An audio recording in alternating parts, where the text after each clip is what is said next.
There's nothing lonelier than being inside of a marriage that isn't working. For me, it felt like being inside of an invisible prison, like sleeping in separate rooms or sleeping right next to each other, but feeling like a million miles apart. This person that you once felt so connected to now feels like a roommate, or even worse, sometimes like your enemy. And the hardest part is that you can't really talk to anybody about it because deep down you know that they don't really have any answers for you and that sharing with the wrong people can make it worse rather than better. But what if I told you that this distance and this loneliness that you're feeling has nothing to do with him? What you're really longing for is to reconnect with yourself, the parts of you that learned to self abandon, the parts of you that learned to stop feeling, the parts of you that learned to stop expressing yourself, and that started putting everyone else's needs above your own.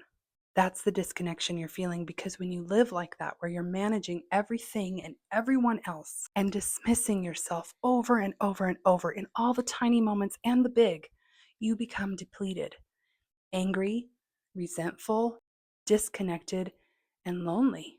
All those tiny moments like holding your pee because you don't want anybody to be late, letting your coffee go cold again, or not getting that second cup, canceling time with a friend because you just have too much to do, not taking that shower or getting that wonderful skincare routine because there's just not time or there's not money. What if none of that is actually true?